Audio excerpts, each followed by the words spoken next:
So this is a piece of stability to everybody. Looking at the word Genesis. And we are told that Moses wrote this book, but I would like to find a scripture that says it.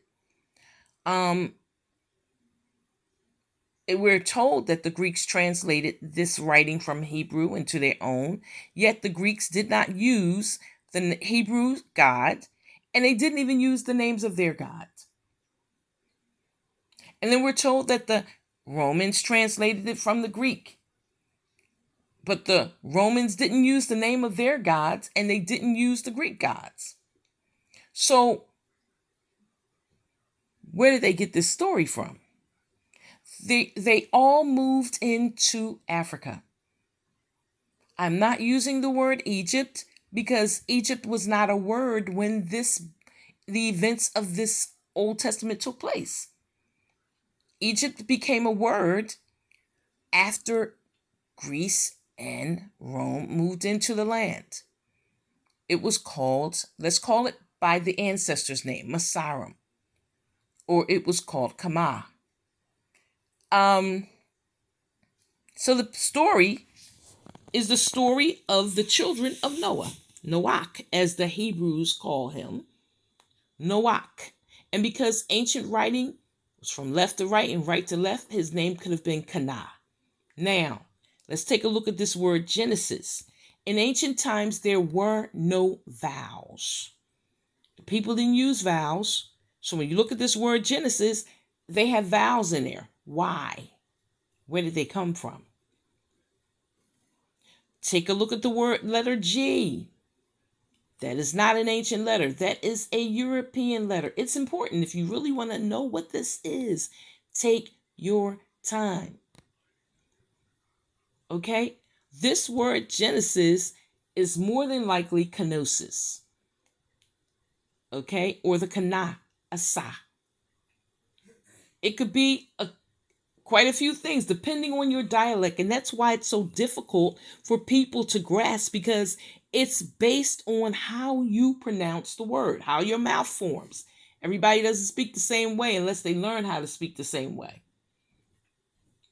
So we can see here that the Hebrews call it Bereshith. I don't know what that is. An ancient word should not be this difficult to pronounce.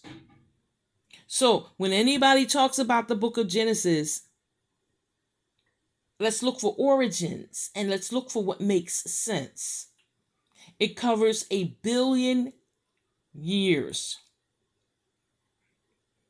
Mankind is, I believe, millions of years old. So when we look at the first man, we're going all the way back to 1 million years or more. Whales are 65 million years old. The whales are mentioned here. So we know that Genesis is older than 2,000 years. And who is Moses?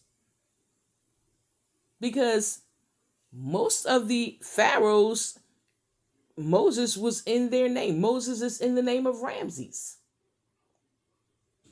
There were no letters in ancient times. So the O and the E did not exist. It was just the MSS. Let me know if I'm wrong. Moses' name means water. That means that his name had to have a wadi in it. You want to look for the African word for water if it means he was drawn out of the water, because Moses does not mean drawn out of the water. So we want to make sure when we're reading the book of Genesis that we understand the origins of it, because there seems to be an attempt to erase African origins from the Bible. And how do you do it? You make everything generic. You throw vowels in there where they shouldn't be. You throw European letters in there. These people didn't speak European. They all spoke the same language for millions of years until the Tower of Babel, based on the scriptures. Let me know if I'm wrong. Thank you for listening.